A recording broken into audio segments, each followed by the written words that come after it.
songs of freedom.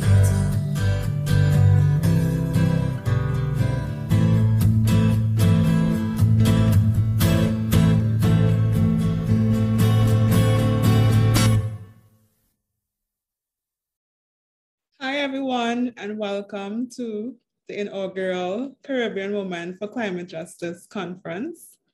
I am Deval Bazi of the Climate Conscious podcast, and I'm joined by Christine. Hi, everybody. Thank you so much for being here. Yes, Christine is of the Breadfruit Collective, and we're very excited for everyone who has joined in today. And I see many of you have already started putting in the chat where you all are joining us from. If you haven't, please let us know where you are joining in from. I see we have a wide representation from Trinidad and Tobago, New York, Guyana, of course, the Bahamas. So it's very great to see you all joining us for this inaugural event in celebration of Earth Day. Yeah, and it's also your second anniversary, Deval. So happy birthday to you too. Thank you. Yes. Second anniversary. Yes, the Climate Conscious podcast, 4 seasons in. I'm so proud to be a listener. I've learned so much. Yeah, and not just a listener, but also you've been my guest, not once, but twice. Yes. Thank you so much for inviting us, the Breadfruit Collective, to join this initiative. It makes me so happy to celebrate Earth Day in this very special way. And again, thank you to everyone who's joining in today. It's so nice, the reach that we have. Yes. When I was thinking about, how should I mark this milestone? Last year, we had a series of Instagram Live. We had the Climate Conscious Week. So it's nice to see us able to progress and to extend our partnership to now host this conference. Yeah, definitely. And I would like to say on behalf of the two of us, thank you so much to Open Society Foundation for supporting us and for sharing your resources. We do appreciate it.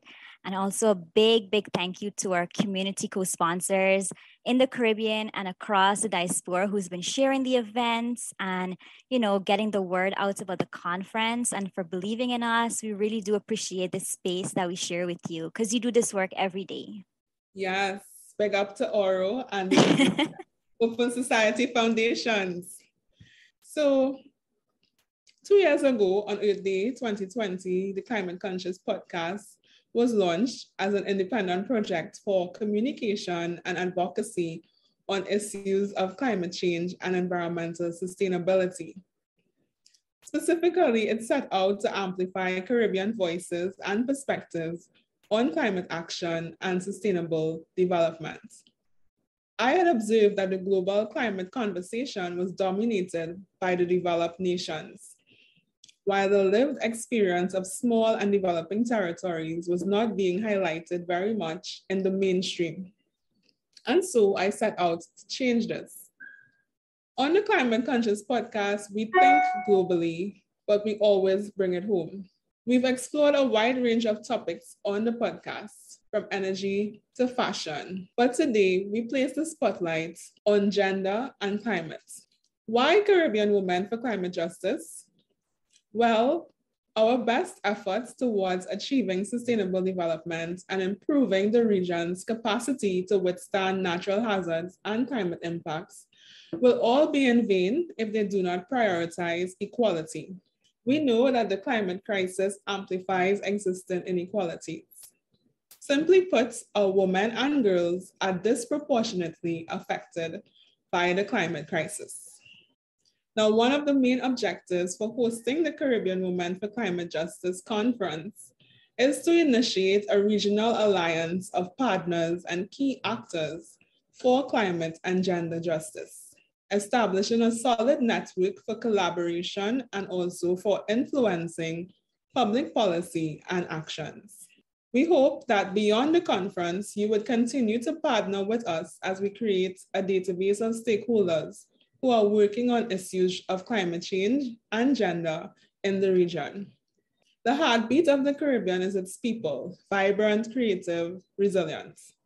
I am so inspired by the cohort of brilliant and dynamic speakers who have answered the call to address this issue. Through partnerships, we unlock the potential of the region. I'm grateful to Christine, Afifa, and Ayana of the Breadfruit Collective for believing in this vision. And I can't thank them enough for their commitment and hard work. I'm extremely thankful to the Open Society Foundation for graciously sponsoring this event. What would the Caribbean look like if the needs of our women and girls are taken into consideration? That's the question we've come together to explore and find a pathway to this goal. By the end of this conference, we hope to have a clear idea and clear strategies for advancing gender equality and climate justice in the Caribbean. Today, we commence our exploration looking at human rights and climate justice. As all our problems stem from systemic oppression, injustices, and the exploitation of people and resources. We hope to dismantle this model of development in favor of one that is equitable, sustainable, and resilient. Our people and our planet depend on it. And so I wish you an early, happy Eid Day and a fruitful conference. Thank you. Christine? Thank you so much, Derval. That was amazing. Thank you. So I'm going to follow with some words as well. Hello, friends, and happy Earth Month. What a beautiful way to celebrate with my fellow Caribbean climate advocates who do this work every day. It brings me much happiness knowing that this is the outcome of what can happen when 4 young girls come together with determination. Thank you for supporting us. I'm Christine Samwaru, the founder of the Breadfruit Collective, an emerging NGO in Guyana that aims to take a whole of society approach in addressing the intersections of gender and environmental justice. The climate crisis is not gender neutral, and therefore we must use a feminist framework. The violence that has been and continue to be done against us and the earth are interconnected. I fell in love with the earth through gardening with my grandmother, and I became a gender activist at 15 by protesting against domestic violence, again with my grandmother.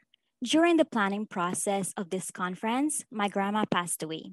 I remember coming home from her wake and having 2 tabs open on my computer. One with the funeral program I was helping my family create, and the other, the conference invitation letter that I was editing to be sent out. I say this because environmentalism is not new to the Caribbean, and it is time we tap into our own ancestral wisdom. I stand on the many sacrifices of the women before me who came and cared for the land, who live within their means and continue to live within their means. And now I'm privileged to be part of the climate justice movement. With this comes the duty to mentor and be of service to those younger than me. This is an intergenerational movement, one of justice, one that is not fair.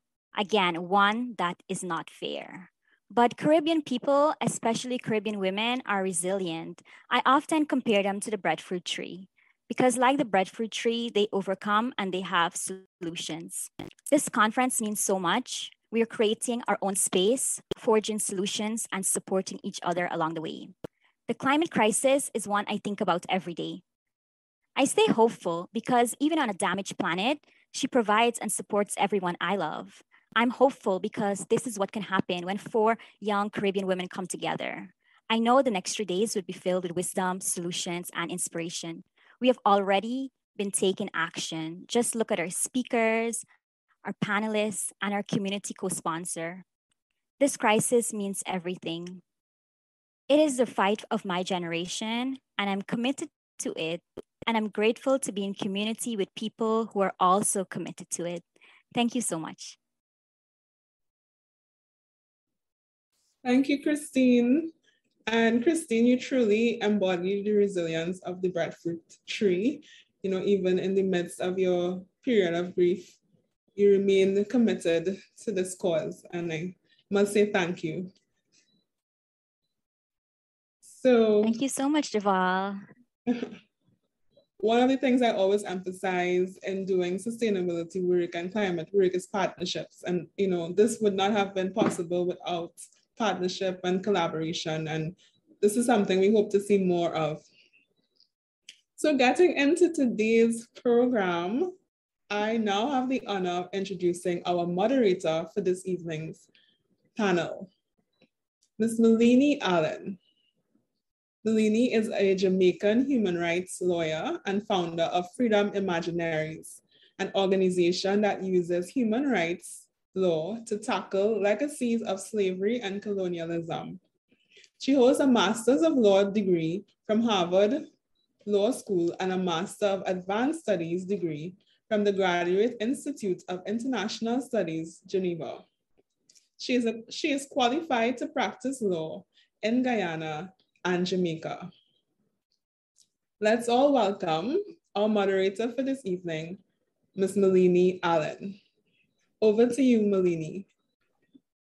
Well, thanks so much for the introduction, Christine, and for the invitation to participate in this landmark conference. And welcome to everyone to this panel on human rights and climate justice. Again, my name is Malene Alleyne, and I couldn't be more thrilled to moderate this panel. As was said, the theme for today is human rights, women's rights, and the rights of Indigenous peoples in the context of climate crisis. And as Derval said, the climate crisis is, there's nothing really surprising about it. It's the logical consequence of a racial capitalist system built on ecocide and Indigenous dispossession. But still, there is an urgency around the issue today, and the timeliness of this discussion cannot be overstated. Climate change represents the foremost threat to the full exercise of human rights today. This is a justice issue since we in the Caribbean are disproportionately impacted. And within Caribbean countries, climate change has particularly devastating impacts on already marginalized communities, including women. And of course, women who experience intersecting forms of subordination are even more vulnerable. Yet within the Caribbean governments are promoting extractivist development despite scientific consensus that dominant modes of extractivism are fueling the climate crisis. So we urgently need a just transition for the Caribbean, a transition that centers human rights and nature in our vision of development. And in this context, I'm thrilled to be in conversation with this amazing panel, and I look forward to a lively question and answer with the audience at the end of the discussion. So as we get started, again, please introduce yourselves in the chat. And of course, feel free to send your questions in the question and answer box at the bottom of your screen. So without further ado, it's my absolute pleasure to introduce our panelists. Sherlina Nageer is a queer cisgender Guyanese ecofeminist. She earned a bachelor's degree in biology from the University of Chicago and a master's in public health from Emory University, and has worked on a variety of issues such as violence prevention, women's empowerment, environmental justice, human rights, local policy, and nonprofit management for over 2 decades. Sherlina currently lives in Guyana, where she engages in grassroots mobilization and advocacy around issues of sexual and reproductive health and rights, economic justice, sustainability, and transformative leadership. Our second panelist is Immaculata Casmiro, who is an Indigenous woman who belongs to the Wapichan Nation in Guyana. She is the communications officer at South Rupunini District Council and the co-founder of Wapichan Women's Movement. Her journey as a village leader began in 2015 when she served as secretary of the Aishilton Village Council for 3 years. In July 2019, Immaculata traveled to Geneva to represent the voices of Wapichan women to the UN CEDAW committee. She helped to organize the first Rupunini Indigenous Women's Conference, which brought together over 80 women to discuss and focus on gender, leadership, environmental issues, and empowerment. Then we have Sapphire Alexander, a strident feminist and youth advocate who is passionate about equal rights and climate change awareness. She's the founder of Caribbean Feminist, a digital initiative and platform for young people to come together and to learn from each other, inspire and be inspired themselves. Sapphire is also a member of the Queen's Commonwealth Trust Network, as well as a member of the Young Feminist Coalition, Transform Education. She also stands on the Caribbean Advisory Committee for the international nonprofit FRIDA, where she aids in informing the grant-making process for the region. Sapphire lives by the credo, that by elevating the voices of the youth, this is the key to progress of society. And Sapphire, I couldn't agree with you more. Last but not least, we have Rueanna Haynes, who is an international climate law and governance specialist and TEDx 2020 speaker with over a decade of experience in the UN climate process.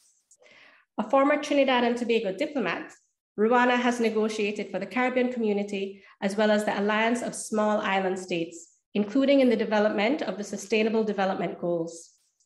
At present, she is Senior Legal Advisor at Climate Analytics and Director of the Climate Analytics Caribbean Office in Trinidad and Tobago. Rueanna provides strategic, technical, and diplomatic advice to island states in climate change negotiations, as well as training for officials new to the UN climate process. And with that, I'm just so overwhelmed by the breadth of talent and knowledge and expertise on this panel with multidisciplinary experiences and perspectives. And so with that, as we launch this discussion, I'd like to invite each panelist to tell us a little bit more about the work they're doing and how they think human rights tie into environmental issues and climate justice in their country. So Sherlina, can I ask you to kick things off? Sure.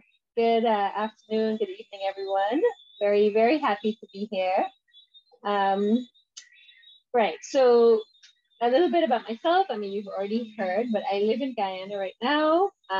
My academic training is in public health. So I look at everything from wellness lens, I would say. And public health, it's also a very broad lens. So it allows me to connect lots of issues that I care about. And, you know, that's really the way that makes the most sense to me because everything is connected. But sometimes, you know, we tend to get stuck in silos. And so part of the work that I do, whether it's working on, you know, sexual and reproductive health and rights or gender-based violence, safe abortion, animal rights, it's really to connect people and organizations. And so, you know, so looking at things from a wellness lens and also empowerment as key. So a lot of what I do also is organizing. So it's working at mostly the grassroots level, although there is some organizational and policy change work that I'm involved with. But I do really, you know, believe that, you know, saying about the personal being political, and oftentimes we have to start with self and the individual and build out to families and communities and then organizations and nations regionally. So I work on a variety of issues. They're all connected. And of course, you know, when we think about human rights and the environment, as Malene, you know, said, and I think we'll get into this hopefully some more in the discussion, for a long time, you know, we humans have been separated, divorced from the natural environment. And now a lot of us see the environment as something separate, outside of us. And really, you know, that is part of the problem. That is the whole extractive capitalism, you know, model started out by extracting us humans from nature and severing this connection that we had. And it's the very models that, you know, disempower people and, you know, don't respect their basic human rights. Those are the same models that are in play when it comes to environmental issues and environmental abuses. And oftentimes, you know, it's people who are the most vulnerable, the most disempowered on whether it's economically or in terms of access to justice and services. Those are the same folks who are then affected when there's an environmental crisis. But so it's, you know, a lot of the work that I engage in is really, like I said, helping people to, it's a lot of dialoguing and a lot of getting folks to share their perspective and their experience, and you know, understanding that violence, economic violence, gender-based violence, it's linked to the practices in how we treat with the environment. And it's really, you can't talk about human rights and not talk about the environment.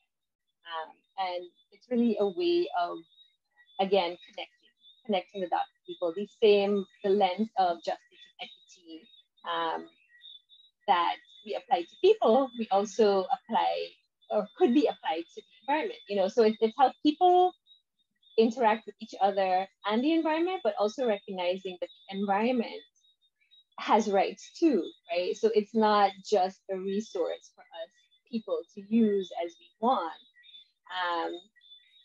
It's necessary and it's part of our lives, and there's a respect factor that goes into that, which, you know, understanding that humans are part of the environment, and there are other species and other living things which are also important and crucial, and really that respect each other and difference, and acknowledging that we all have a role to play, and that if one part, you know, is negatively affected, then there's likely going to be a ripple effect on other parts as well. So it's really, it's a,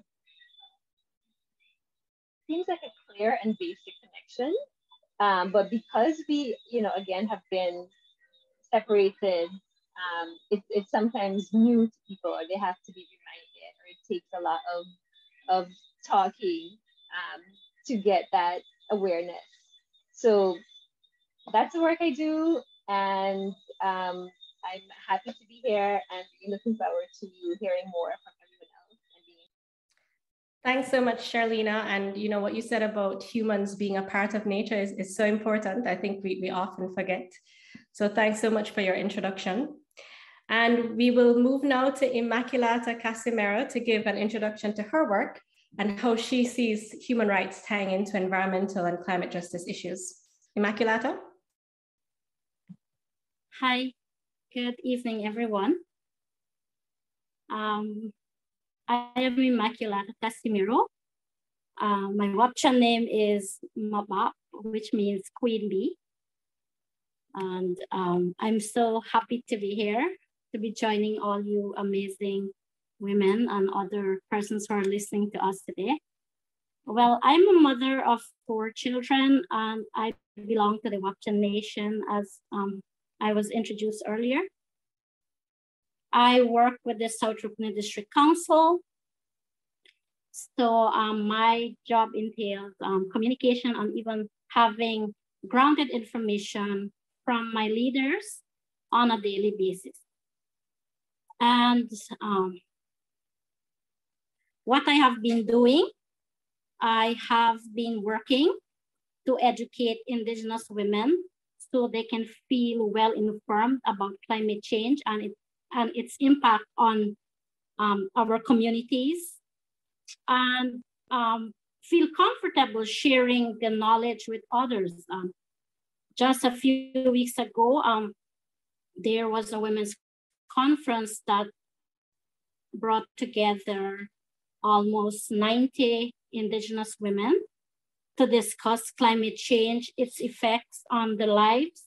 And also one topic that came out that from the women is that they were particularly vulnerable to food insecurity, which has resulted from climate change. And also at the climate, at this conference, we tried to teach them, myself and the other women from the Wapchan women's movement, on the, I would say, new terminologies, for example, nature-based solutions, and the idea that focus on protecting nature and biodiversity through sustainable actions, like allowing forests to regrow is a way of combating climate change.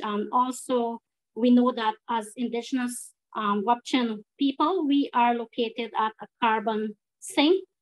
And so we try to educate the women, educate our people on on what is happening. We know that our forests play very important roles, and we actually, as Indigenous people, as Indigenous women, are the inventors of nature-based solutions.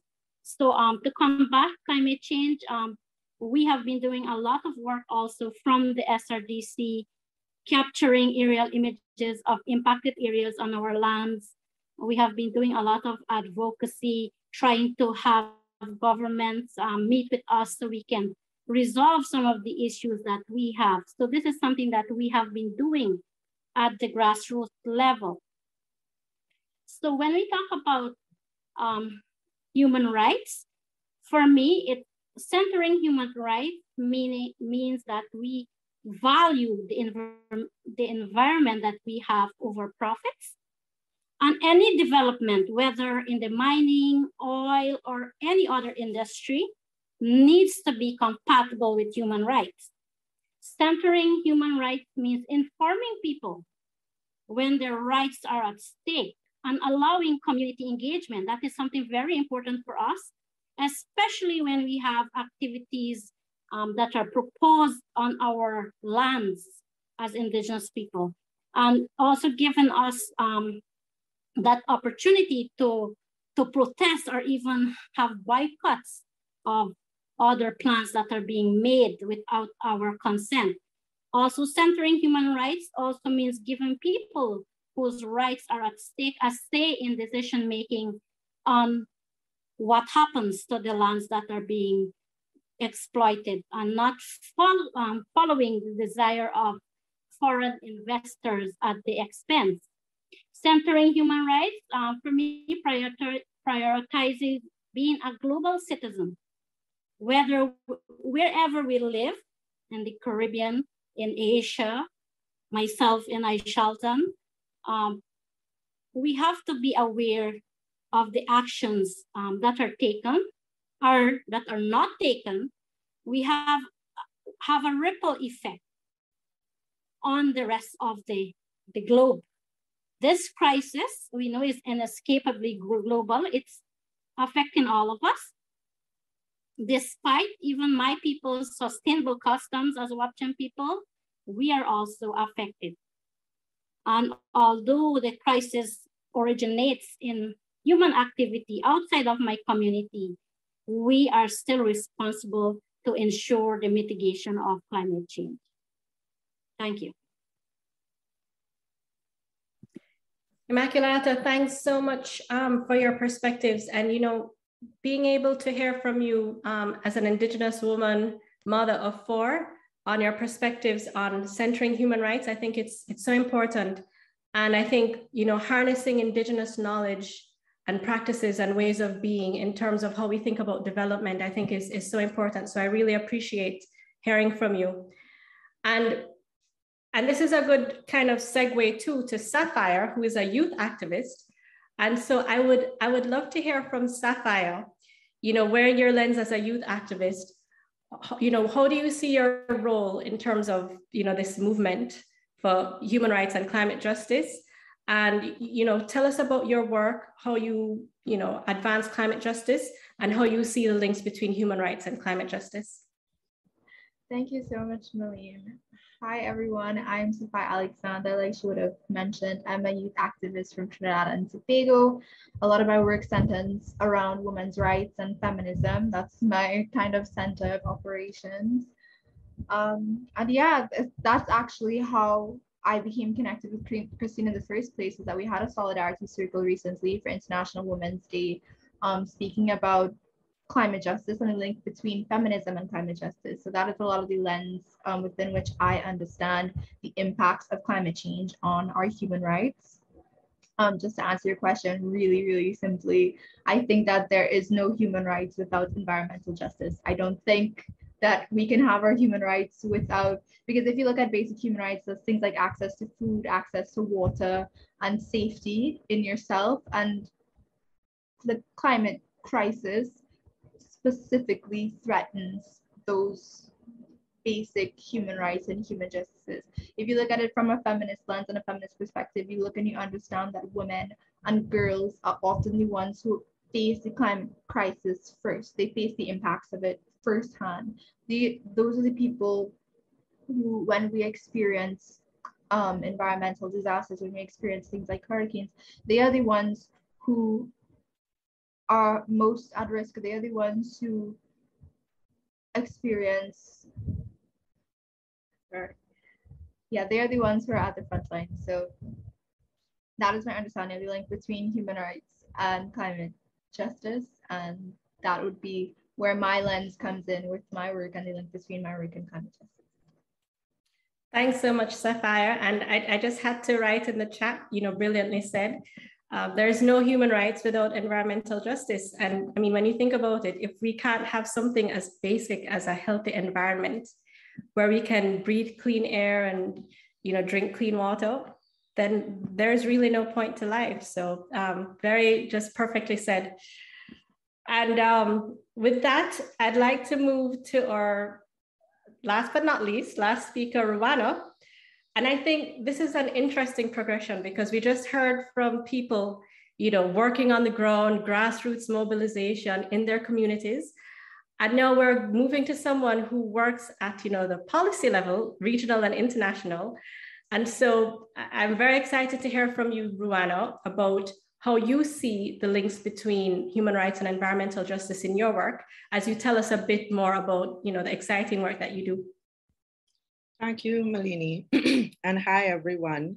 It's really such a privilege to be here to listen to all of you. I'm so happy that I'm going last because I really value the opportunity to hear this particular perspective from those who are working on the ground. So as Malene said, my work is primarily at the policy level, primarily at the international, to some degree also at the regional levels. I think there are a lot of interlinkages that I could speak to demonstrate the impact of the work that I do in this area and how human rights definitely is the climate change issue of the day. I'll start with, I want to branch off of something Sherlina said in terms of the need to make connections. So in my work, primarily, I try to make connections between what governments are saying in our region and the international stage. And that is no easy task. In the context of the work that the speakers here do, it's more of an issue of operating at a domestic and national level, where quite frequently, as Malene put it, our own governments are the big bad guys, right? How dare they promote extractive industries in a context where we know that we're in the midst of a crisis and we know that it is impacting our own people on the ground. In the context that I work in, our governments are actually the good guys. The guys who are trying really hard to demonstrate to the rest of the international community that this crisis is exceedingly urgent, that it requires not just incremental action, but transformational action, and that our countries that are being disproportionately impacted cannot be left behind in the just transition. So what I would say in terms of making connections, there is no just transition possible at the domestic level within our countries if there is not a corresponding just transition happening at the international level. It is simply not possible. Our countries are small. They are, economically really on the fringes of the global economic playing field, and they do not have a lot of influence. That means that they do not make the rules of the game that we all have to play in this primarily inhumane capitalist system that we find ourselves. And so this is the situation. And so it is quite a task actually trying to demonstrate that in a context where leaders of the group of 20 most economically powerful countries in the world make decisions around whether or not they will continue subsidizing coal. Whether or not they will continue going into countries like India, for example, or South Africa, and propping up coal industries with billions of dollars, as opposed to doing the same, but for renewable energy. So it's quite a task to make the case that those decisions are actually impacting the daily lives of people living in countries on the front line in our societies. At the international level, there's often a game of whose life is worth more, if you can believe it. And so you would have countries like India speak to the fact that their populations are so large, really what impacts them cannot be compared to what impacts our much smaller populations. And so they would make an equity case for preserving their space for economic development, which is code language for their space to continue polluting. And so when we elevate these issues up to the international level, they become about 30 times more complex than they are at a domestic or even a regional level. But always the human rights thread is at the center. It's at the center of everything that we do. It is the most powerful basis for action. It is the most powerful rallying cry for support. And so in terms of the linkages, I would say that it's very much the backbone of the work that I do at the international, at the global and regional levels. I would agree that our governments have much more work to do. They have much more work to do in their own response to the crisis, but they have possibly even more work to do in terms of their efforts to inform and educate. And that's the other area in which I work primarily at the regional level. You would have heard from Malene that I am the director of a recently established office based in Trinidad and Tobago, Climate Analytics Caribbean. And our work in this space really centers on building the capacity of civil society organizations within the region. We are a member of an existing climate justice network that's led by Canary and also supported by the Open Societies Foundation. And we are hoping to be able to do work that would allow us to properly define this term climate justice and all of its various interconnections, but to give it a Caribbean stamp and a Caribbean flavor that we can then take to the international level. So the last thing I would say is that in that sense, there is a global process underway called the Global Stocktake, which is a stocktake of all the work that has happened since we established the Paris Agreement in 2015, with a view to identifying where there are gaps to implementation and where further work needs to be done. As part of that process, it is possible for civil society organizations from all over the world, not just governments, to make an input. So part of the work that we will be doing as well will be working with various civil society organizations at the regional level to make an input into that process, to be able to put our own perspective, which is, as Malene rightly said, usually sidelined, into that process in a much more compelling way. So I'll stop there. Thank you. Thanks so much, Rueanna. Just very interesting to hear what happens at the policy level, at the international and regional levels. And what struck me a lot about what you said, Rueanna, was this concept of preserving space for development. And I think you mentioned that in the context of India, for example. And, we can think about it in our own context in the Caribbean, because, whenever we talk about the linkages between extractivist development and climate crisis, and we talk about, countries like Guyana barreling forward with an oil and gas industry at a time when, there's scientific consensus that fossil fuels are fueling the climate crisis, the pushback is, well, what about our right to development, especially as developing countries?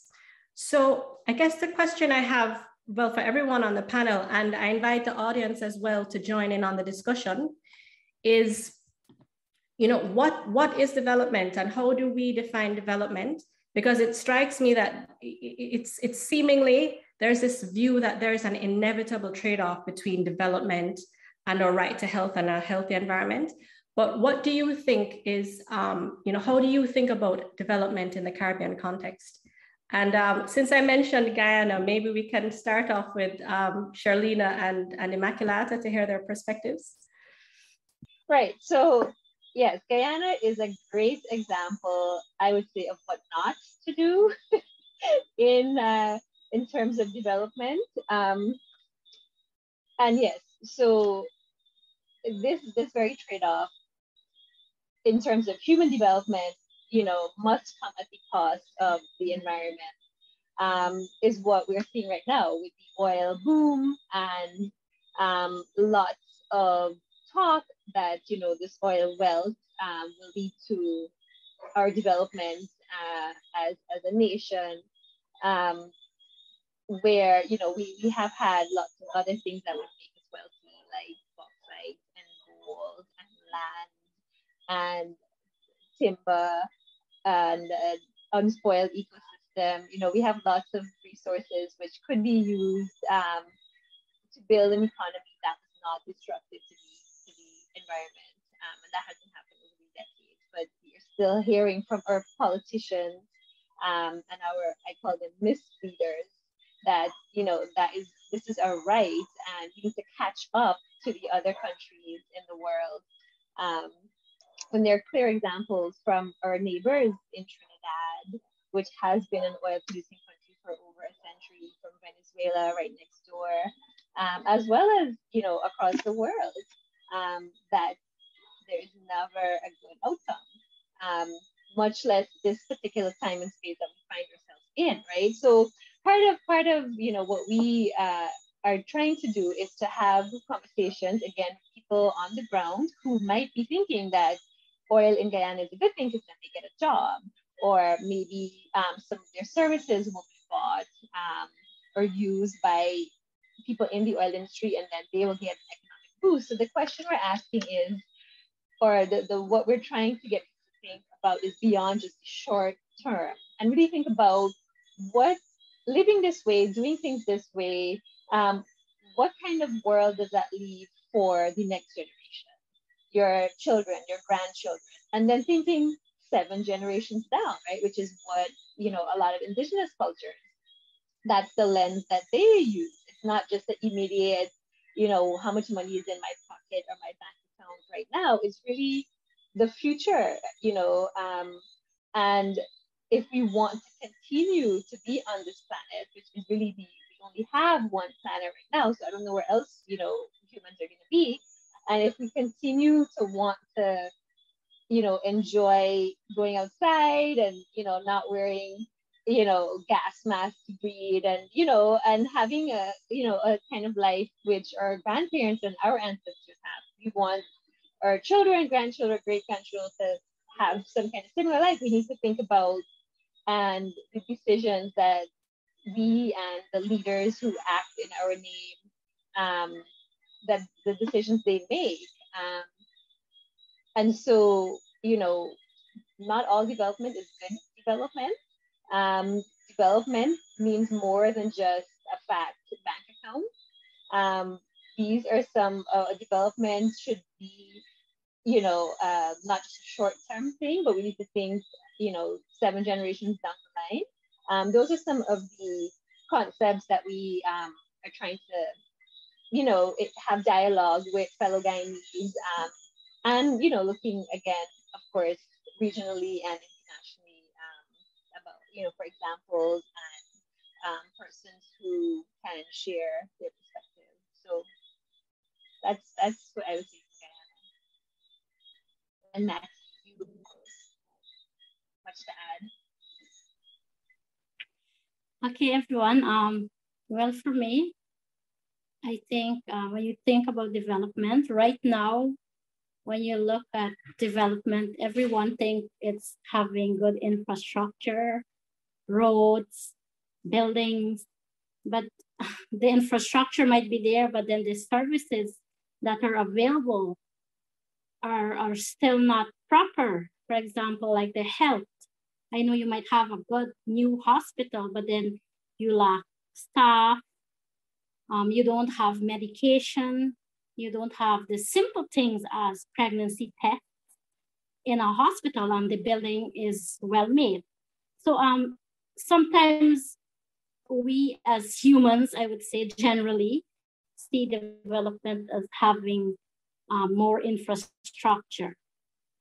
But for me, as Indigenous people, sometimes we all want development. Yes, we do want the buildings, but we want every other service that comes with it. But when we look at what development brings, it also brings a lot of destruction. Trees, forests, you know, to make roads to go into the areas, you destroy important habitat, key areas. And I just want to say that, as Sherlina said in her first presentation, that I think it's because as humans, we are disconnected. We're disconnected from nature, that we have seen everything as the dollar sign, I would say. You know, everything for us is money. That we don't see our environment as important, which we should see it as important, because if we don't have a clean and healthy environment, then how are we going to exist? What the development that we have won't be able to save us as human beings or as people. So for me is having development, when you have to think about nature. We tend to follow the Western type of development, which is very, I would say, harmful to nature, or very harmful to Mother Earth. We extract many of her resources, which my mom always says are the foundations of the earth. That's why she's sick today, because just like when you have a house, you build a foundation very strong that it can stand. All the minerals that we are extracting, you know, because of, I would say, greed at times also, we're destroying the foundation of Mother Earth. And in that way, we are the ones who are going to bear the consequences of our actions. So for me, I would like to see my community develop with all proper lights and proper roads and stuff, but we have to think about nature. We must have nature in our mind when we think of development. That's what I would like to say. Thank you. Thanks so much, Immaculata. And you know, before we move to other panelists to hear their input on that question, what strikes me about what you're saying is that, you know, Indigenous knowledge can kind of teach us a lot in terms of what development should look like, you know, in a context where we're respecting human rights and nature as well. And so there would be huge benefit in having inclusive decision-making processes where Indigenous communities are included in the decision-making process in a meaningful way. And when it comes to Indigenous lands, I mean, that is a requirement of international human rights law to have, you know, free, prior, informed consultation and consent. Could you tell us a little bit about your experience with participation in decision-making processes, especially when it comes to your land, ancestral lands? Okay, Immaculata may have some connection challenges, so we'll come back to Immaculata on that. But maybe I'll hand over to Sapphire in the meantime, because I think, was it Rueanna who spoke about intergenerational justice, meaning thinking, or was it maybe Sherlina, thinking about development in a way that will leave behind, you know, a good environment for future generations. So in that context, and given, you know, the warming of the earth, what is your view on development in the Caribbean? Yeah, I think we tend to have a really short-sighted approach to development. We tend to think about what can benefit us in the now instead of what life is going to look like for future generations. And I think my statement there really echoes what Immaculata and Sherlina were saying earlier in their contributions. I mean, especially as a young person, for me, it's really chilling to think what the world is going to look like, what the Caribbean, where I live, is going to look like when I decide to have children in the future, or when my children's children inhabit the earth, hopefully they're able to live in the Caribbean, because we understand that with sea level rise, the Caribbean may not be here in the generations of my children's children. And I think that here in the Caribbean, to echo what Immaculata was saying, we tend to have this really Eurocentric approach to development, where we think that development means infrastructure, but then that leads to environmental degradation, which echoes that same point of not having space for our children's children. And then you also think about the fact that, to me, it's so chilling to see us invest so much here in the Caribbean into oil and natural gas, while simultaneously seeing images of scientists in the UK chaining themselves to buildings and demanding an end to the sale of fossil fuels, saying that this is not the way to continue into the future. And it's really chilling, understanding that oil and gas is a non-renewable resource. And it takes so much from other industries and other paths of investment, like agriculture and education and human resources, where those finances are needed the most. So to see the government have such a short-sighted approach to development as a young person is really chilling, and it doesn't give me the best feelings about my future. But I think there's a question later on about hope, and that ties in a little bit to that. Yeah. Thanks so much, Sapphire. And I think when you say things like it doesn't give you much like positive thinking when you think about the future based on this current trajectory, I think that should trickle right up to the highest levels of decision making to just really express how urgent the situation is. And I think Immaculata is back with us.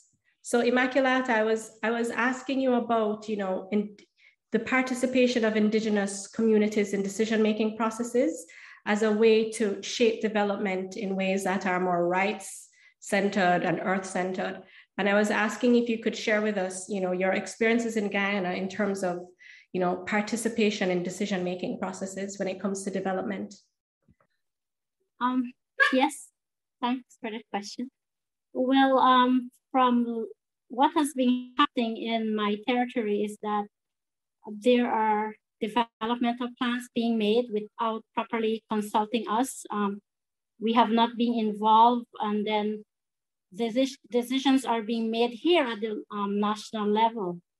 And instead of having good proper consultations, free prior informed consent, we're just, I would say, development is imposed upon us as the Wapchan people. For example, at Marodi Mountain, that is the mining activities that are happening. And that up to date, we have not been able to receive that agreement that was signed by the companies and the government. It's almost 5 months, I would say 6 months now. And so for us, we need to be consulted. We need to have effective participation because our lives can be impacted. I forgot to mention earlier, also part of our work as the Wapchan people, we're trying to protect the headwaters of our main rivers that flow from that area. And if mining is to continue in the way it is happening, our 5 rivers are going to be polluted, and it will not just be the Wapchan people. It will also be the Makushi people who depend on the rivers for their livelihoods. So all of these developments are happening without the effective participation of the Wapchan people. And that is something that we have been really calling on to see how we can be involved, or we can be included in the different decisions that are being made at the, I would say, national level here in Guyana. Thanks so much, Immaculata. And I was wondering if Rueanna, you could maybe say something as well about this question of development, sticking with this concept of development, because what we're hearing from the community level, for example, the youth perspective, Indigenous perspectives from Guyana, is there is a difference between the community perspective on development, what it should be, and the type of development that's actually being put forward by governments and people with decision-making power. So, wearing your hat in spaces that you engage in negotiation and stuff like that, what is the vision of development being put forward in those spaces? And do you see like a disconnect between that vision and what's being communicated on the ground? And then what are your own views on, development in the Caribbean context, given the climate crisis? I would agree that there is a massive disconnect. This is also part of why I do what I do, to try to address that disconnect. I would say at the international level, leaders from the region, they can talk a good talk about sustainable development and the principles of sustainable development, and the need to ensure that there's that integration of environmental concerns and social concerns into the whole paradigm of economic development. So that has been very well developed and advanced at a policy level in terms of what they see internationally. There's an entire sustainable development global process just for small island developing states that was started in 1994 and continues today to address those issues. At the same time, when we look at what is happening, and we've heard it here, at the domestic level, on the inside, in terms of decisions that are being made, in terms of priorities that are being set, evidently lip service is being paid to this issue of sustainable development. And, there are a few reasons for that. Definitely the short-sightedness is key. Many of our leaders cannot see beyond a 5-year horizon. And so priorities get set and decisions are made in order to ensure that at that 5-year horizon, they can be re-elected. And, the rationale is a re-election will guarantee that they can work for the greater good. The second thing is, and I see it coming up in the chat a lot, this issue of simply a lack of education understanding. I'm a firm believer in the fact that we get the leaders we deserve. And many of them are being voted in and re-elected. And you have to ask yourself the question, why? In terms of what is happening in the minds of the majority, that they are okay with a short-term vision for a lopsided type of development, which is what we have been getting since our various independence days. So almost 60 years now. So this is, I think, a real pressing concern, that in order to change the understanding of what is development, the change actually has to start at community level. I was in conversation with someone the other day who was saying that they prefer one supermarket to another. And why? Because the supermarket that they don't like does not give plastic bags. And the supermarket that they do like gives you plastic bags to carry your groceries, which is how it should be. It's a more civilized way of thinking. And so, aside from being deeply shocked and flabbergasted, I tried to get to the root of why this individual thought that plastic bags represent advancement. And it was really difficult. And I had to recall that when I was growing up, you got your groceries in a brown paper bag, and that was fine. That was great. And then at some point, we made this transition to plastic, the advancement. And that thinking that these things like plastic, air condition, concrete jungle homes, concrete yards, that thinking has taken root, and it's still very much there. And so it is difficult for me to see, even with as much pressure from civil society as possible, it is difficult for me to see a situation where governments will change their approaches if there is not that concurrent change in understanding and belief and mindset also coming from the community levels, because at the end of the day, governments will set priorities and make decisions that ensure their re-election. So they are speaking to somebody. So that's my take on this. Thanks. Thanks so much, Rueanna. And to continue with this discussion on development, I just want to bring in a question from the question and answer from the audience. And I encourage the audience to continue sending us questions that we can send to the panelists. And so this question is from Sylvia Liahu Aluas. And she's asking, how viable would the Costa Rica model of economic development balanced with nature protection be for the Caribbean? Is there a particular country that you consider as a model of human rights and climate justice?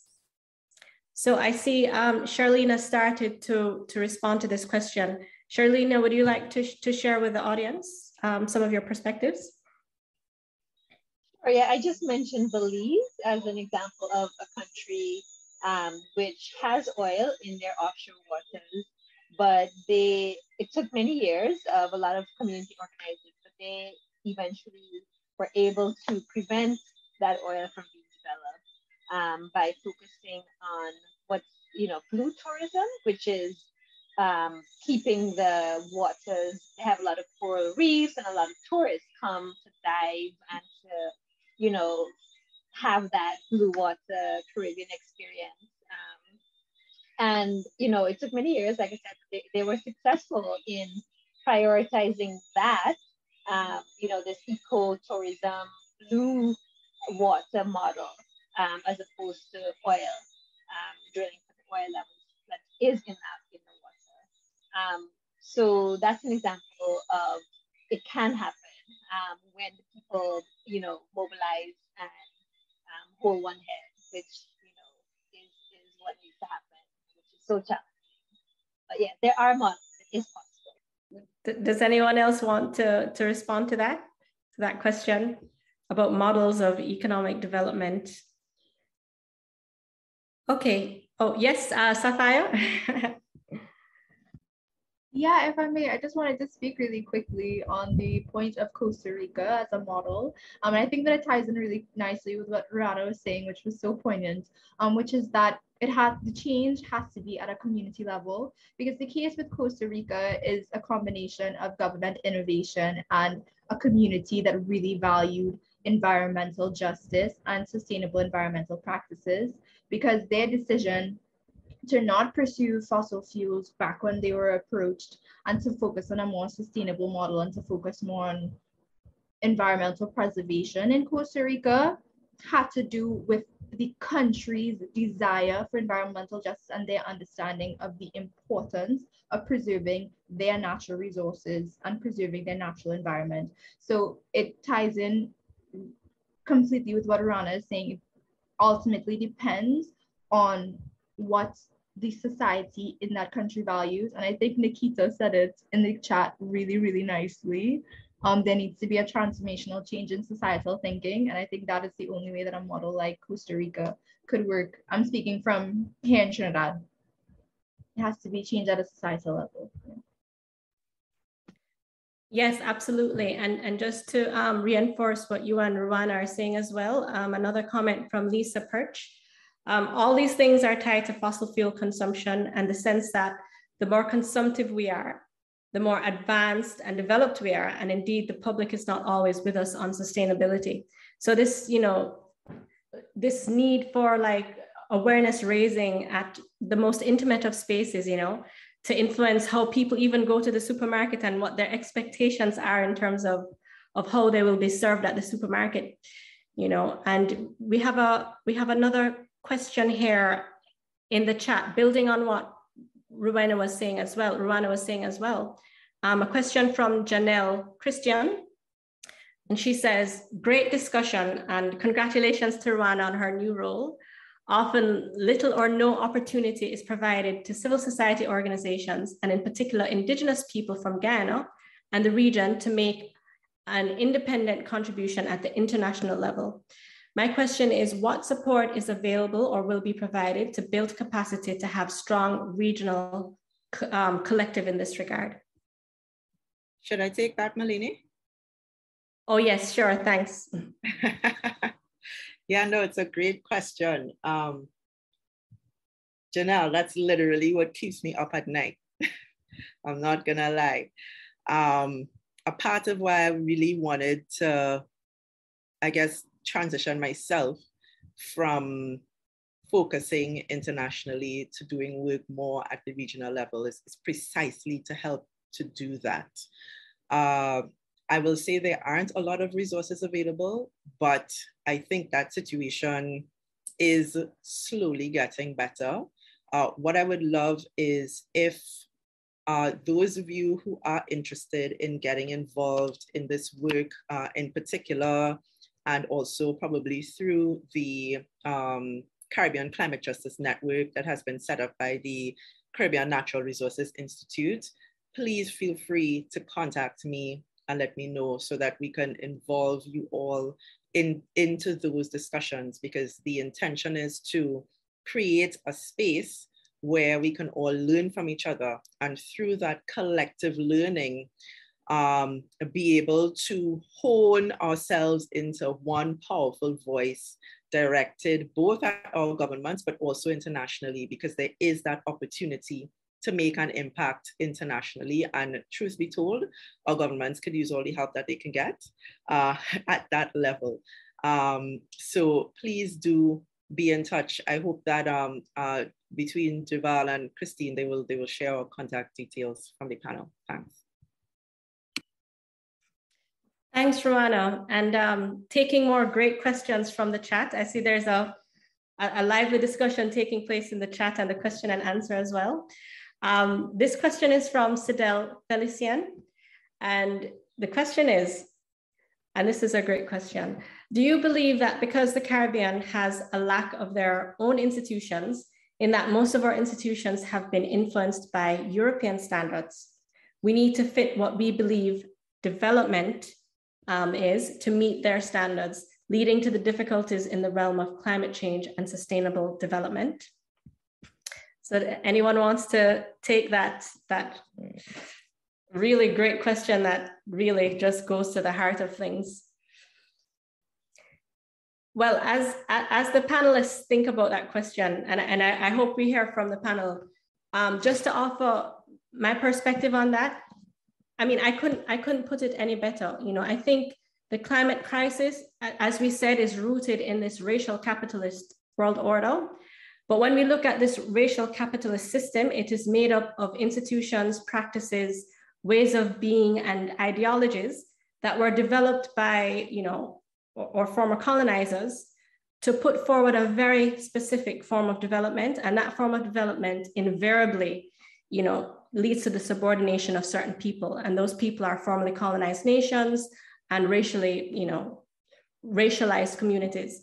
And so, you know, when we talk about climate justice, I think we must absolutely speak about the transformation of institutions, the transformation about how we think about decision-making processes, transformation of governance forms, which today I think are still neo-colonial and colonial governance forms, that, as Immaculata was describing, systematically marginalizes certain people from decision-making. So with that little tidbit from me, I see Rueanna has her hand up. So Rueanna, I hand over to you. Yeah, I just raised my hand to wholeheartedly agree with you. And probably to add one small example of how that works as well, even in the context of the climate process. And so in order to be able to access funding from the Green Climate Fund, or even other funds that provide funding for countries, developing countries, to take action on climate change, normally countries have to provide, especially if it's funding for an adaptation type of program, which is normally the type of program rooted in development, you have to provide what is called a climate rationale for your project. Now, in order to provide this climate rationale for your project, it means that you would, as a small country that is begging for money internationally, your climate rationale means that you would have had to have been collecting scientific data for the past 30 or so years and conducting a large amount of analysis of this data in order to be able to provide an appropriate rationale to collect funds. So you see how, in terms of the way the institutions are set up, the lack of resources that we experience, it's all a bit of a vicious cycle. So there is a discussion now happening on the possibility of allowing Indigenous knowledge as well as lived experience to take the place of some of these Eurocentric ideals around climate scientific type data. But that discussion is very nascent. It's at its beginning. And these are some of the issues that I think civil society from our region can really help to push forward and to move front and center in the context of the international discussion, because trust and believe, it does have an impact on whether or not any of our organizations or institutions might be able to apply for this type of funding in the future. The funding is not just available to governments themselves. So, that's just one of the ways that the system is designed really to prop itself up and to exclude. Well, thanks, Rueanna. And I think a nice segue question comes from Michaela Hussein. And she's asking, I know you all do a lot of activist work. What challenges have you experienced as women advocating for human rights in climate change? Because we're talking about like pushing forward understandings of development in ways that are more, sustainable and right-centered and earth-centered. What challenges have you faced and experienced as women advocating for human rights and climate change? I think that's a great question as well. Anyone who wants to take a first look at that question? Women advocating for human rights and climate change. Well, is that Sherlina? Yes, I'll just say the biggest challenge that I have faced really is that similarly to the talk and the discussion around human rights, it's often seen as this foreign concept, something that's being pushed by organizations, NGOs from the outside, as not native, not indigenous to us here in the Caribbean. And that's kind of the same pushback that we get sometimes when we try to talk about environmental issues. It's like, that's a foreign thing. Like, why, what does that really mean? Like, why are you bringing that here? So I'm not sure if that answers the question, but that's what I would say the biggest challenge that From me, Malene, I just want to say that some of the challenges also, I face as I would say an Indigenous activist is that, when you speak of these things, for example, like what is happening in my area, the mining, people see you as, I would say, from the government perspective, they would see you as anti-development, and that you don't need development, and they're trying to push their agenda onto I would say, they would involve politics greatly at the community level, where they try to influence, yes, this development is needed for you, and you must say yes, is a way of, I would say, brainwashing the people. And when that happens, how it's very hard to really get the message of what you would like. As we were saying, we're talking about transformational change. It's really hard to actually get the message to the people on the ground, because you have this other group coming with something else while you're trying to do something else as well. You're trying to educate them, sensitize them, and so on. But you also have this other negative part that is coming and say, branding you as anti-developmental. Thank you. Yes, absolutely. This issue of stigmatization as being anti-development, if you raise any concerns about the environment or, like basic things like health.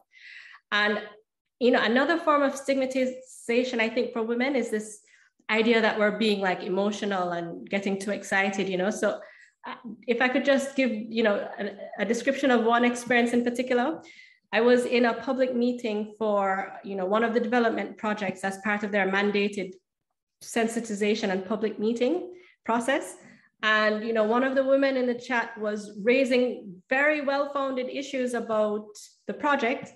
And someone, was even getting upset. And in the chat, the narrative was, you're getting too emotional, calm down, you're getting too upset. And it struck me that, when women raise their voices and get, quote unquote, upset when they're just articulating, very basic experiences about impact, that is how they're stigmatized. So that resonates a lot with me, Immaculata. And I see Sapphire nodding her head vigorously. So I hand over to you, Sapphire. Yes. Yeah, I completely agree with so many of the sentiments that are being expressed. That kind of stigma of being an angry woman, I think especially in the feminist space, that's one that you get a lot. Being too emotional. A lot of times people don't think that the issues that you're bringing forward are relevant at that point in time. They're like, oh, we have so many other things that we need to worry about right now. We can't focus on climate justice. We can't focus on women's rights. We can't focus on period poverty, for example. We need to focus right now on decreasing poverty, but we kind of have to recognize that these issues are intersectional and they both feed into each other. And then another one is, people tend to identify some of the issues as women's issues and not human rights issues that affect everybody. So I completely empathize with a lot of what is being experienced. I'm nodding my head because I'm like, I've been there. I've been there. Thanks so much, Sapphire.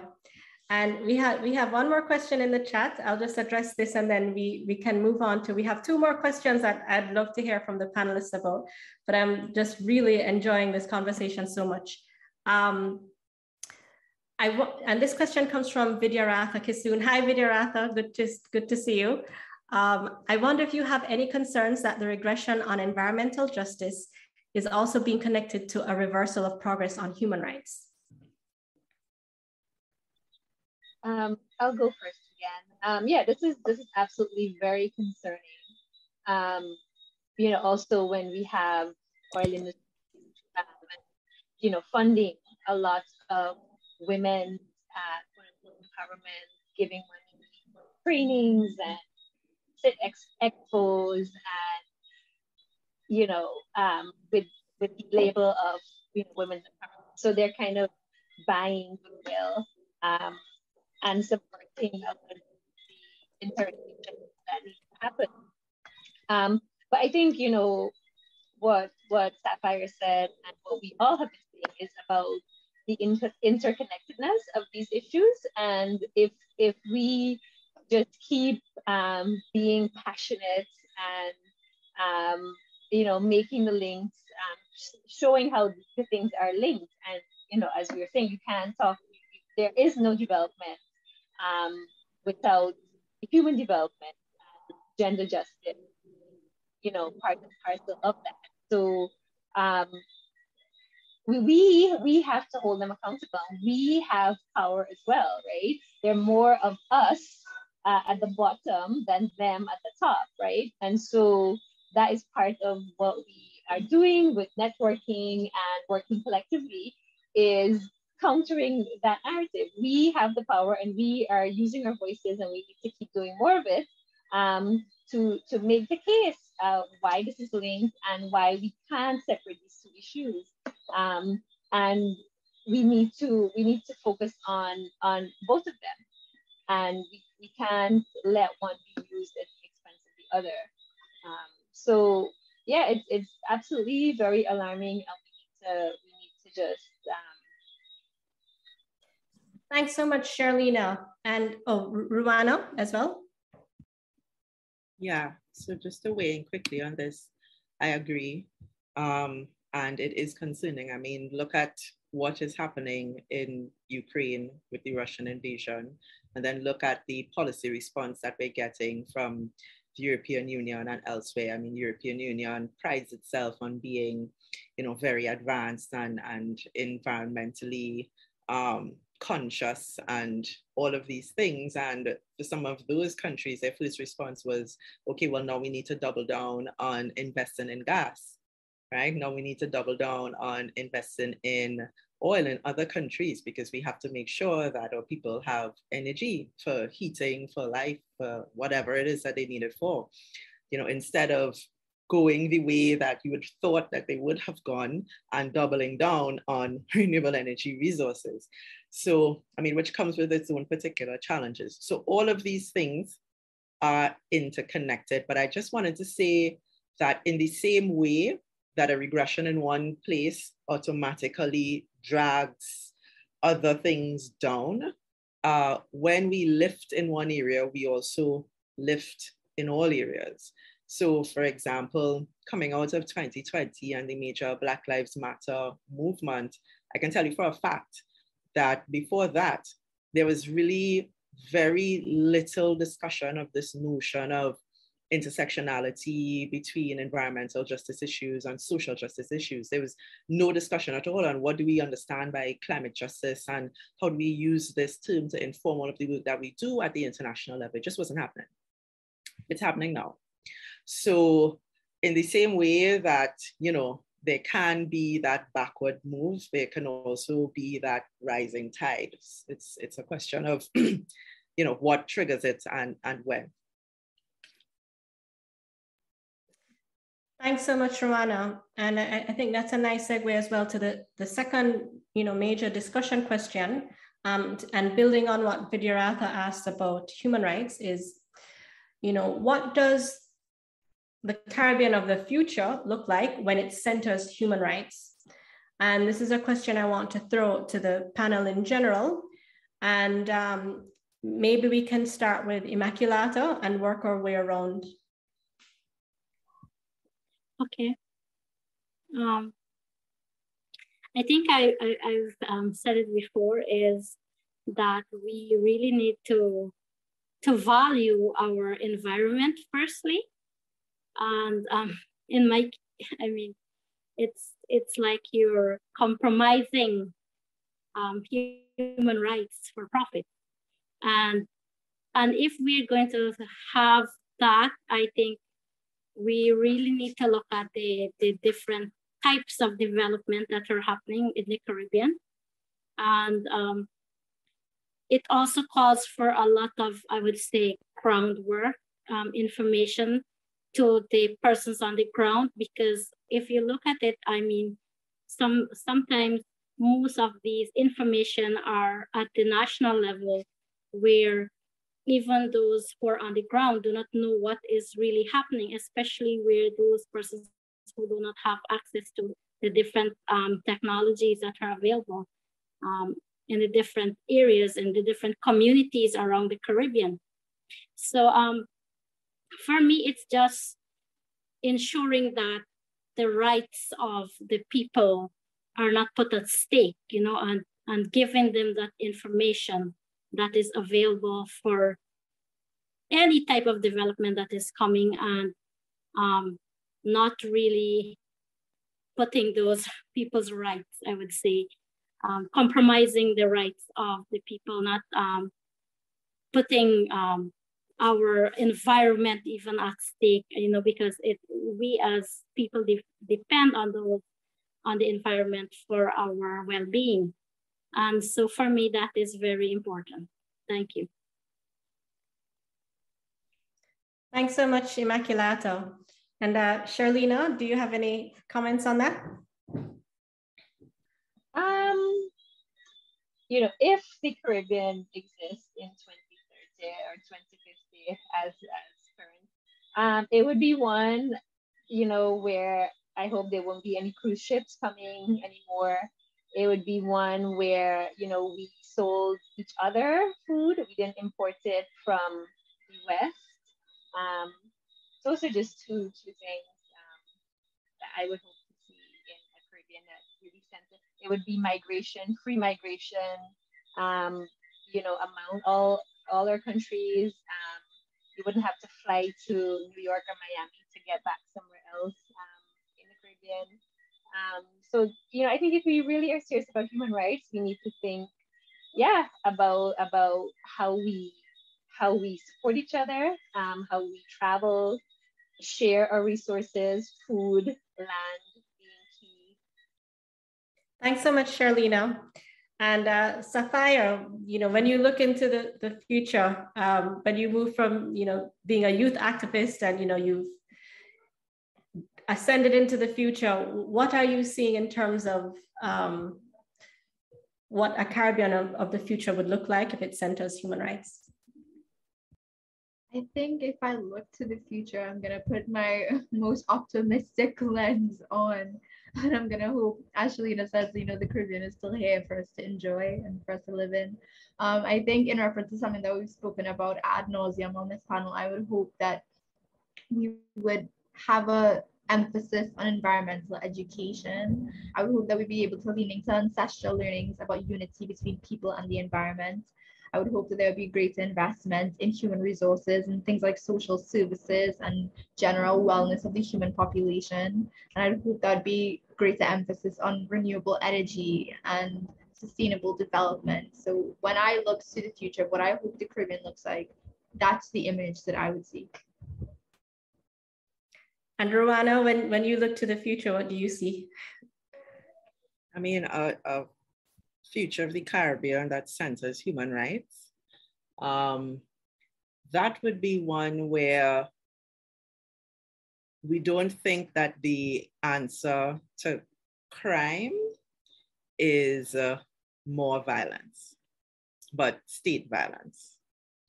Coming from Trinidad and Tobago, which is where I am, it is so ridiculous that at this point in global development, we still believe very much as a nation, as a people, at the policy government level, that criminality and crime should be answered with state violence.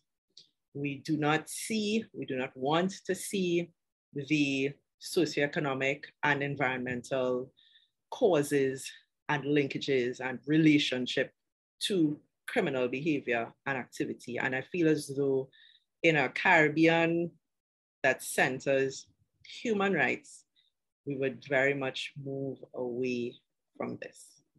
But yeah. Just brilliantly said. And my 2 cents to it is a Caribbean that centers human rights is a Caribbean in which the peoples of the Caribbean are celebrated and have space to develop and put forward their vision of progress and well-being. And it is a future in which our ecological and cultural heritage are safeguarded and protected. Because I really think that when communities, especially the ones that are marginalized now through ongoing processes of subordination and exclusion, when these communities are empowered and have space to articulate a vision for the future and actually take steps to make it happen, I think the human rights of everyone and nature will be preserved. So that question of future and looking to the future and imagining is so important. And it kind of leads to the final question I have for the panel. And hopefully this will leave us on a positive note. The question is very simple, actually. What role does hope play in your work, knowing all the facts about climate change and the current policies in your country? And I can pick someone to start, but does anyone want to volunteer on that hopeful note?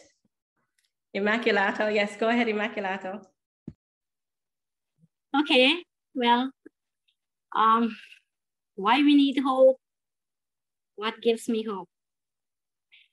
Well,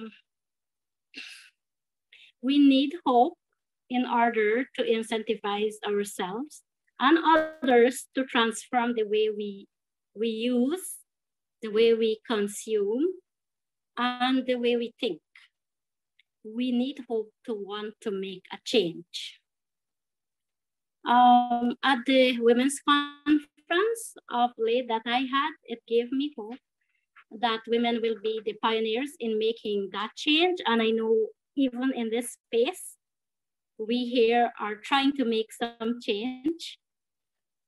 And because we as women have noticed the change in our weather conditions, especially as Indigenous women, I would say. And it makes life a bit difficult for us, you know, especially those who are dependent on farming. And we have observed these very unusual times. For example, right now, I will just give you something that the fishes, they're supposed to be spawning until May, June. They're now spawning even in shallow waters, you know. So these are the things we're seeing that has never happened before. And it gives me hope that we can discuss the ways in which we have tried to adapt, and also to the different situations that we have, and to see more of women learning about being more open to mitigating approaches to climate change. Also gives me hope that the Caribbean will collectively experience a similar awakening of its environmental conscience and commit to effecting climate change. Whether that means continuing sustainable practices or adapting. As Indigenous women, we are the backbones of our communities, and we care about the world we leave behind for our children. That's why I mentioned my 4 children at the very beginning. And I think, therefore, we have committed to advancing our sustainable practices that we have used for generations. And we call on all others, you know, others wherever you are around the Caribbean, non-Indigenous women also in joining our fight for justice in solidarity. Thank you. Thanks so much, Immaculata. Sherlina, any thoughts on hope? Right, so hope is not really a word that I use a lot. It's not honestly a big part of my vocabulary. So I'm glad I'm not the last person to speak on this topic, because I actually, you know, it's going to get bad. It's already bad. Sorry, it's going to get worse. And it's going to get worse for lots more people. You know, we have already felt a lot of effects, and it's going to just get worse. So that is the frame. But what keeps me going is just, as long as we are here, we have to take action. Like, we have to try to do whatever we can in whatever way we can to make it less bad than it's going to be. And you know, I look at the region and I look at the Caribbean like as a region that has weathered so much, you know, from genocide of the Indigenous people, the enslavement, you know, all the things our ancestors, you know, went through, and we are still here. And so you know, the earth, there are forces, I think, beyond our realm of, you know, what we could measure. I think there are things at work that are bigger than us, and you know, humans do a lot of damage, but the earth also is resilient and regenerates. And some of the damage, you know, is we can bring back species that have already gone extinct and so forth. But we just have to do as much as we can in the time that we have, with resources and events like this that, you know, bring us together to share and learn from each other and to be motivated and energized, are very meaningful. And yeah, so I don't have hope, but I have these other things. I'm not sure what the word is. But... Well, thanks for your honesty, Sherlina, and very well received. Rueanna, any thoughts? I couldn't do what I do if I didn't cling desperately to hope with the edge of my fingernails.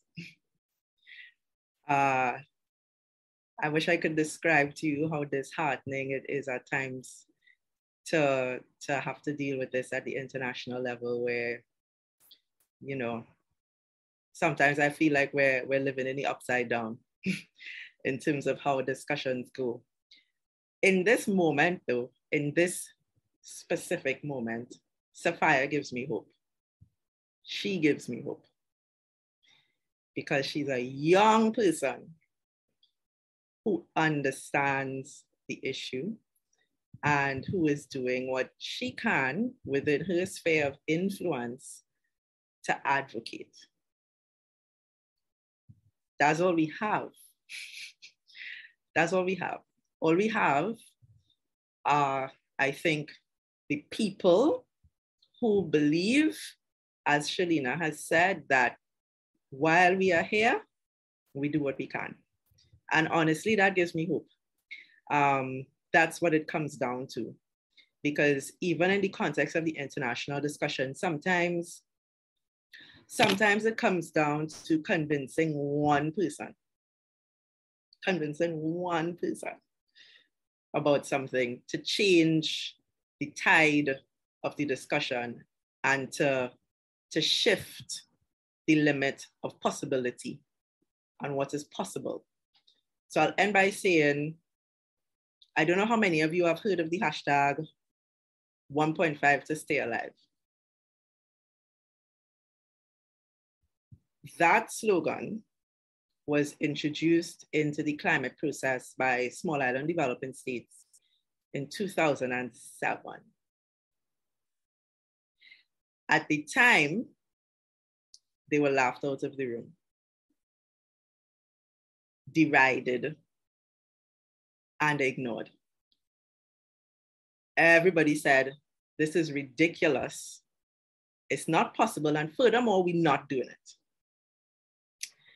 And now we're in 2022, where arguably it is considerably less possible, but suddenly everyone agrees that this is what we should be doing. So if it wasn't for hope, we would have let go of that a long time ago, and it would not be here with us today. So I'll just leave it at that for now. Thanks. Wow, Rueanna, that was so inspiring to listen to. And I think ending with Sapphire is such a fitting end to, you know, the last question of the discussion part. And we have about 10 minutes left. So I'd love to hear from from Sapphire about, you know, the question of hope and the role it plays. And then I'll invite the panelists to, you know, make any final comments they want to make before we hand over. So Sapphire, no pressure. No problem. Thank you so much. Thank you so much, Rueanna. That means a lot. Because I think that especially for my generation, we grew up with that understanding of the impact of climate change and understanding that our futures would be significantly impacted by it. So growing up and in our generation, it can feel sometimes really difficult to find hope because you're dealing with an environmental crisis, you're dealing with health crises left and right, you're dealing with an unemployment crisis on top of that, you're dealing with inflation and recession and everything all at once. And at times, it can feel like, what's the point of continuing to advocate, continuing to scream, continuing to beg for lawmakers to listen to us and to champion change for our futures? Because this is what they're leaving us with. But I firmly hold on to hope. Hope is at the center of my activism always, because sometimes hope is it is all I have. Hope is literally at times all I have. We do an exercise at the end of all of our community meetings where we ask our participants to envision a feminist or a sustainable future. We consciously do that exercise because we understand how difficult it is to hold on to optimism right now, seeing the conditions for women and girls here in the Caribbean, here specifically in Trinidad and Tobago, seeing the condition of the environment. So yeah, hope is everything for me. Hope is what keeps me going. Hope is what fuels my community. And hope is what fuels my activism. This room being here today fills me with so much hope. Listening to such intellectual, powerful, incredible women come together and to share the work that they are championing in their communities here in the Caribbean, that I cannot tell you how much that fills me with hope to know that, you know, we're not doomed. I mean, in some ways we are, but there's still that work being done. There's still that passion, and there's still that community. So that for me, hope is everything, and hope is sometimes all I have. Wow, Sapphire, that's just such a, all of these comments, it's such a powerful and inspiring way to end a discussion on climate crisis. And I hope the hopefulness in this panel, you know, that you heard from the panelists will activate and, you know, just really push people to move forward despite how, you know, the doom and gloom language that we hear about climate crisis. So in the 7 minutes that we have left, I just want to invite the panelists to make any, you know, closing remarks they'd like to make, and, you know, in a couple of minutes, and then I will hand over to Christine to kind of, you know, close out the session. So maybe we can start with Immaculata, and we just go around to hear any closing remarks. Okay, thank you everyone for listening to us, and I feel so honored to be on the panel with this, with all of you, amazing women, powerful women, I would say. And from this evening, I feel so inspired. I've learned from you, and I feel motivated to continue the fight. And I know collectively, wherever we are located, wherever we are in the Caribbean, that we are all working towards one cause, and as our last speaker says, that gives me hope that we know that we will continue to work on climate justice. Thank you. Thanks, Immaculata. And Sherlina? Right. I'm very happy to have been part of this panel, and I look forward to the next couple of days. I just put a link in the chat, which is for a petition that we are circulating currently, calling on the government of Guyana to stop, to halt oil and gas activities. And, you know, we're inviting people outside of Guyana, especially other Caribbean citizens, to sign the petition, because, you know, when there is a spill from the oil drilling in Guyana, it's not going to just affect Guyana, it's going to affect, you know, it's going to travel in the Caribbean Sea and affect multiple countries. So I will just end by asking people to take action, sign the petition, and keep on caring and keep on taking action in your communities. Thanks so much, Sherlina. Rueanna? I'll probably just say that this has been great. Thank you so much for the invitation to participate. Thank you to the panelists for their brilliance, and to you, Malene, for your excellent, insightful facilitation. This has been an honor for me. Thank you so much. And Sapphire? Yeah, I think for me, it's about the same. I just want to say thank you so much to all of you here on the panel today. Thank you so much to the organizers, to the participants who came and helped to facilitate such a fruitful discussion. Some of those comments and questions were incredible. Thank you so much, Malene, for guiding us through this conversation and providing such intelligent input. I've learned so much today, and I'm so grateful to have been able to sit in this room, you know, virtually, amongst such brilliance. And I can't wait for tomorrow's panel. Yeah, thank you so much, everyone. And thank you to the panelists for teaching me. I really enjoyed this discussion. And thank you to the organizers as well for this amazing initiative. And I can't wait to see what's next in your work. So on that hopeful note, I will hand over to Christine and Derval to close out the session. Thanks so much. Thank you, everyone. What a powerful session and such a great way to start this conference. The conversation was definitely impactful, and we are proud to have you working for justice in our various countries.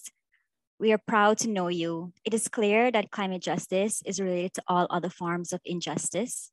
There is no climate justice without human rights. Even indigenous communities that practice sustainable practices are facing the effects of food insecurity. This crisis is urgent, and our panelists made that clear.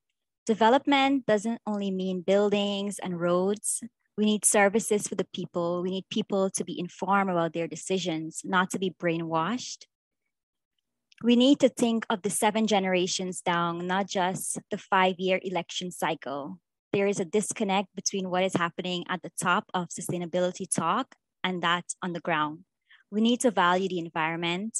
Human rights can be compromised for profits. Wellness must be centered.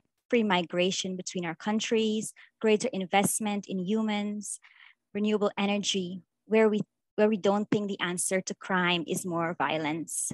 The Caribbean of the future is where people of the Caribbean are celebrated, our ecological and our cultural heritage are safeguarded. And when we talk of hope, hope for us is everything. Hope fuels our action. It means coming together. Young people brings hope. Hope is something that we all need despite it all. Hope is everything, and it fuels our activism. On behalf of the conference, we'll just like to say thank you so much for your words, Rueanna, Sherlina, Immaculata, Sapphire, and thank you so much for your kind moderating, Malene. Thank you to our audience for staying engaged throughout. So with this, I'm gonna pass it over to Deval for some final words. Thank you, Christine. What an incredible start to Caribbean Women for Climate Justice Conference. Oh, so inspiring. Thank you to everyone, as Christine said. And so we are fired up for the rest of this 4-day virtual event. So please join us tomorrow for day 2, which is also 8th day for our 8th-day panel, and also our keynote speaker, Ms. Aisha Constable of Girls Care. So with that, I thank you and I wish everyone a good night.